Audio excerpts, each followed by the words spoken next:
જય સ્વામિનારાયણ. આજના દર્શન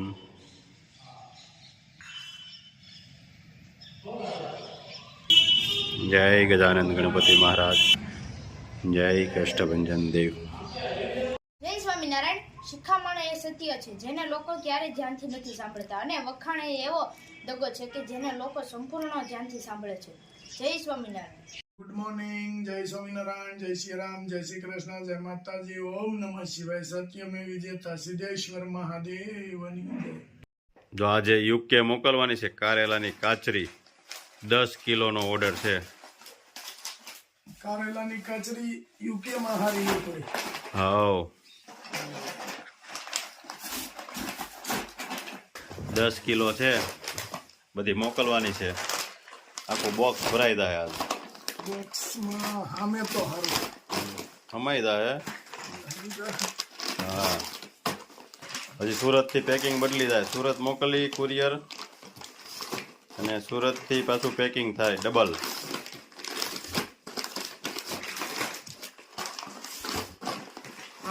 આપણે અહીંયા લેતા, બાકી આની જેટલી ગુણકારી એકેય વસ્તુ નથી.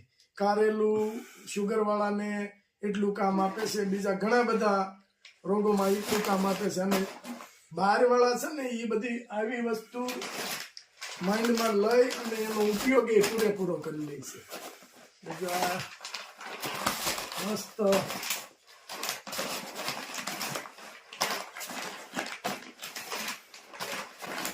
જો પેકિંગ ચાલુ. 10 કિલો પૂરી થઈ ગયું પેકિંગ કમ્પ્લીટ. 2 શેમ્પુ,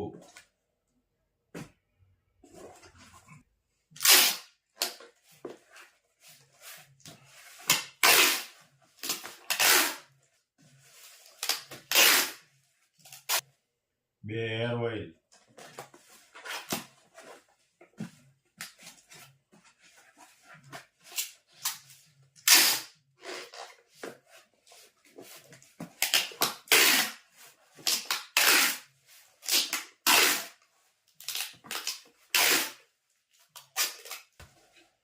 એક હેર ઓઇલ,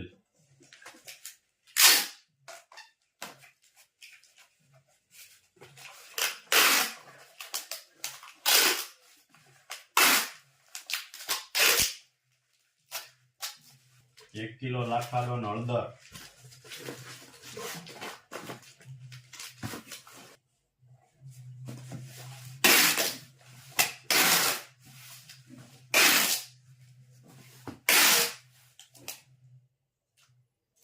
શું બનાવો છો પપ્પા? તમે કીધું તો ઊંધિયું બનાવો. હા એટલે આ ગ્રીન ઊંધિયું બનાવું છું. હા. આ શું છે બધું? આ છે તજ લવિંગનો મસાલો. હા. પછી આ છે ટમેટાની ગ્રેવી, લીલા વટાણા, હા. આ ગોળી, આ ફુલેવર બાફેલું બધું, રીંગણા, બટેટા, કેળા, પાપડી, સુરણ. હા. હવે ગ્રેવી બનાવવાની. આ મારે બનાવવું છે. હા. એ રસોઈ ક્યારેક આપણે હોત બનાવી પડે, કોઈ બહાર ગયા હોય ભૂખ્યા ન રહી. હા. તે બધું મને બધું આવડે, ભાખરી, શાક બધું.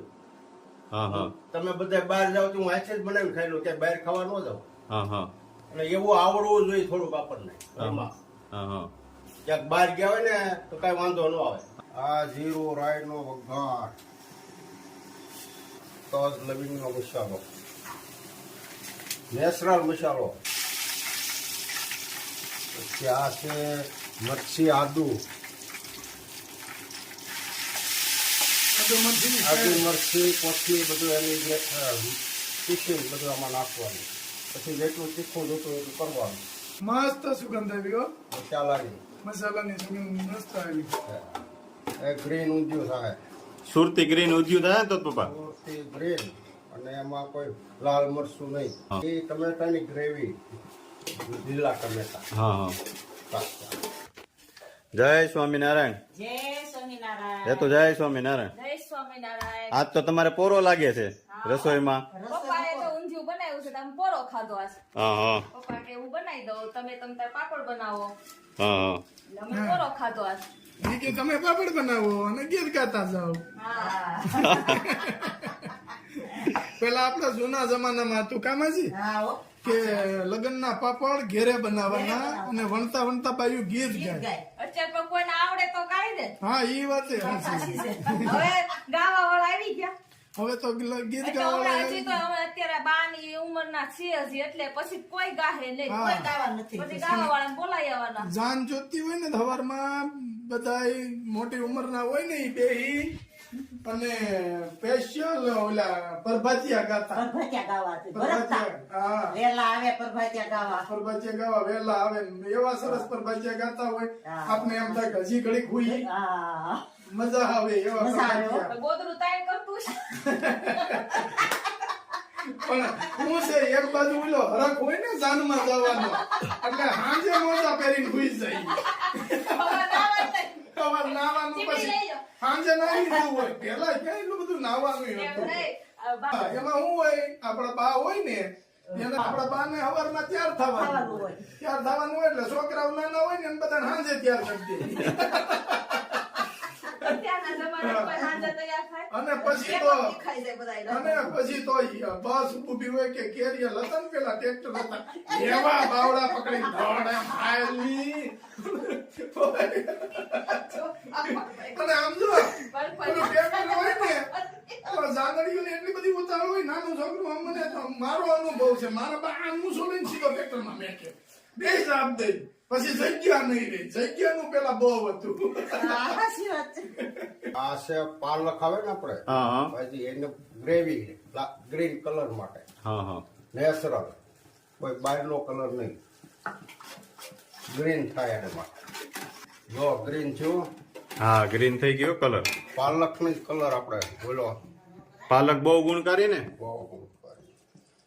ગ્રીન કલર આવી જાય એમાં.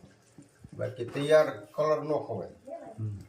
ઓલું ચૂરણ નાખું છું હા બાફેલું ફુલાવર બટેટા વટાણા પાપડી પાપડી વાલ લીલા રીંગણા નાખવાનું. રીંગણા બહુ નહીં નાખવા.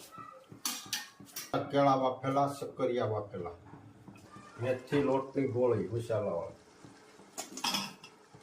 આ બધું મિક્સ કરી દેવાનું. મિક્સ કરીને પછી ચડવા દેવાનું ને હવે. ચડવા દેવાનું. સુરતી ગ્રીન ઊંધિયું તૈયાર થઈ ગયું છે. માં બધાને ઊંધિયું પીરસાય છે. લાવો મમ્મી દઈશ લાવો. બાને આપો. સરસ બનાવ્યું છે. તો આજ તમારો પોરો હતો ને રસોઈમાં. આજ એટલે રસોઈનો પોરો. કેમ બન્યું ગુલાબભાઈ? હવે એની વાત જવા દે. એમ ને સુરતી ઊંધિયું. રોટલી ઊંધી. હા એ તો કેમ બન્યું છે? બહુ મસ્ત. હા એટલું મમ્મી ત્યાં ખવાયેલું. હા